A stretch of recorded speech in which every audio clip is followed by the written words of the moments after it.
NASA की अंतरिक्ष यात्री सुनीता विलियम्स अभी भी अंतरिक्ष में अपने दिन गिन रही हैं। एक दोषपूर्ण अंतरिक्ष यान के कारण उनका सप्ताह भर का भ्रमण महीनों लंबी यात्रा में बदल गया। लगातार देरी के बाद मार्च के अंत या अप्रैल की शुरुआत में उनकी पृथ्वी पर वापसी की उम्मीद है। सुनीता विलियम्स ने 5 जून को अपने सहयोगी और नासा के अंतरिक्ष यात्री बुच विल्मोर के साथ बोइंग के स्टारलाइनर अंतरिक्ष यान पर उड़ान भरी थी। वे 6 जून को अंतर्राष्ट्रीय अंतरिक्ष स्टेशन आईएसएस पहुंचे।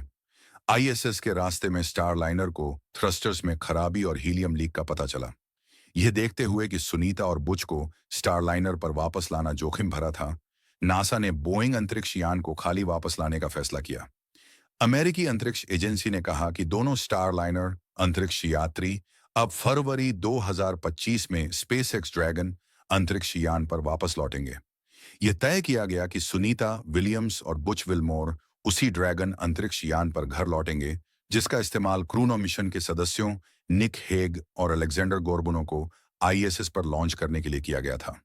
क्रूनो मिशन लॉन्च को पहले 1 महीने के लिए स्थगित कर दिया गया था, ताकि मिशन प्रबंधकों को एजेंसी के Boeing crew flight test Starliner के लिए वापसी की योजना को अंतिम रूप देने के लिए अधिक समय मिल सके। इसे आखिरकार सितंबर के अंत में लॉन्च किया गया। क्रू 9 का लॉन्च फंसे अंतरिक्ष यात्रियों को वापस लाने का एकमात्र मानदंड नहीं था। नासा अब क्रू 9 के प्रतिस्थापन क्रू 10 के प्रक्षेपण का इंतजार कर रहा है, ताकि दोनों अंतरिक्ष यात्रियों की वापसी आसान हो सके।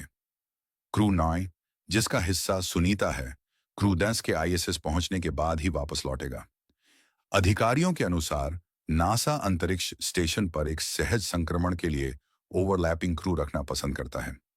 नासा ने पहले कहा था कि नासा के अंतरिक्ष यात्री Nick Hague, Sunita Williams, Butch Wilmore और Roscosmos cosmonaut Alexander Gorbunov के साथ स्पेसएक्स क्रू 9 मिशन क्रू 10 के कक्षीय प्रयोगशाला में पहुंचने के बाद ही पृथ्वी पर वापस आएगा। लेकिन क्रू 10 में भी देरी हुई है। इसे फरवरी 2025 में लॉन्च किया जाना था, लेकिन अब इसे मार्च 2025 के अंत तक के लिए टाल दिया गया है। इसने क्रू 9 मिशन के पृथ्वी पर आने को पीछे धकेल दिया है।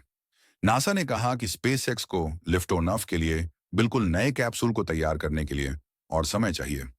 अमेरिकी अंतरिक्ष एजेंसी ने कहा कि उसने उड़ानों को निर्धारित समय पर रखने के लिए प्रतिस्थापन चालक दल को उड़ाने के लिए एक अलग स्पेसएक्स कैप्सूल का उपयोग करने पर विचार किया, लेकिन इसने तय किया कि सबसे अच्छा विकल्प अगले चालक दल को ले जाने के लिए नए कैप्सूल का इंतजार करना था। नासा ने कहा कि टीम ने निर्धारित किया है कि नए ड्रैगन अंतरिक्ष यान के पूरा होने के बाद मार्च के अंत में क्रू 10 को लॉन्च करना नासा की आवश्यकताओं को पूरा करने और 2025 के लिए अंतरिक्ष स्टेशन के उद्देश्यों को प्राप्त करने के लिए सबसे अच्छा विकल्प था। नासा ने अभी तक सुनीता विलियम्स के बुच विल्मोर की वापसी के लिए कोई निश्चित तिथि नहीं दी है। हालांकि क्रू 10 के लॉन्च और क्रू 9 और क्रू 10 के बीच सफल हस्तांतरण के बाद पृथ्वी पर उनके आगमन की उम्मीद है। यह मार्च के अंत या अप्रैल की शुरुआत तक पूरा होने की संभावना है।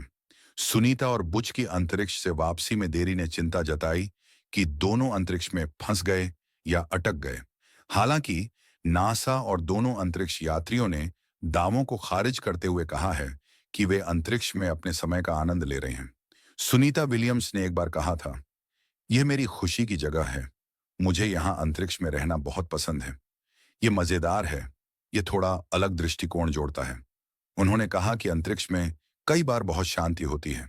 उन्होंने कहा, मेरे लिए यह कल्पना करना बहुत कठिन है कि पृथ्वी पर लोग एक दूसरे के साथ मिलजुल कर नहीं रह सकते। यह एकमात्र ग्रह है जो हमारे पास है और हम सभी को वास्तव में खुश होना चाहिए कि हम सब एक साथ हैं। इस बीच पिछले साल नासा द्वारा जारी की गई सुनीता विलियम्स की तस्वीरों ने नेटिजन्स को चिंतित कर दिया, जिन्होंने अंतरिक्ष में उनके लंबे समय तक रहने के बाद विलियम के स्वास्थ्य के बारे में चिंता व्यक्त की। एक एक्स उपयोगकर्ता ने कहा, वे बहुत पतले दिखते हैं और एक भीड़ भरे सेल में रह रहे हैं। इससे पहले अंतर्राष्ट्रीय अंतरिक्ष स्टेशन के प्रबंधक डाना वीगेल ने कहा कि 2 अंतरिक्ष यात्रियों सुनीता विलियम्स और बुच विल्मोर की फिटनेस दिनचर्या को समायोजित किया गया था, क्योंकि वे एक अल्पकालिक मिशन से एक दीर्घकालिक मिशन में स्थानांतरित हो गए थे। व्यायाम बहुत कम अवधि के मिशनों के लिए वैकल्पिक है, कुछ 8 दिवसीय मिशन की तरह। जब हम लंबी अवधि के मिशन करते हैं, तो हम उन्हें एक मानक लंबी अवधि के मिशन में बदल देते हैं। इसीलिए जैसा कि वे आईएसएस पर सवार हैं, हमने उनकी दिनचर्या को समायोजित किया है और इसी तरह विगेल ने कहा था। सुनीता विलियम्स ने अब तक अंतरिक्ष में 500 से अधिक दिन बिताए हैं। नासा के अनुसार सुनीता विलियम्स ने इससे पहले अंतरिक्ष में कुल 322 दिन बिताए थे।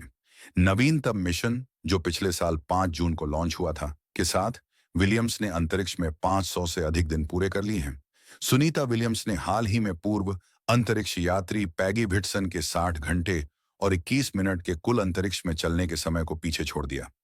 नासा की अंतरिक्ष यात्री विलियम्स ने गुरुवार 30 जनवरी को 62 घंटे और 6 मिनट अंतरिक्ष में चलते हुए किसी महिला द्वारा अंतरिक्ष के निर्वात में बिताए गए सबसे अधिक समय के रिकॉर्ड को पीछे छोड़ दिया।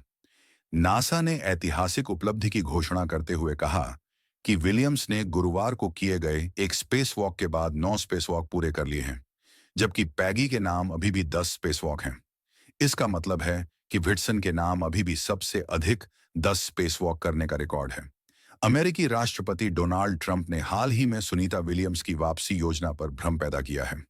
ट्रंप ने कहा कि उन्होंने एलन मस्क और स्पेसएक्स से कहा कि वे अंतर्राष्ट्रीय अंतरिक्ष स्टेशन पर अंतरिक्ष में छोड़े गए नासा के 2 अंतरिक्ष यात्रियों को जल्द से जल्द ले आएं।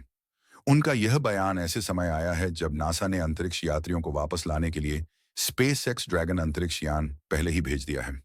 ट्रंप की टिप्पणियों के बाद नासा ने स्पष्ट किया कि नासा और स्पेसएक्स एजेंसी के स्पेसएक्स क्रू 9 अंतरिक्ष यात्रियों सुनी विलियम्स और बुच विल्मोर को जल्द से जल्द सुरक्षित वापस लाने के लिए तेजी से काम कर रहे हैं। साथ ही अभियानों के बीच हैंडओवर पूरा करने के लिए क्रू 10 के प्रक्षेपण की तैयारी भी कर रहे हैं।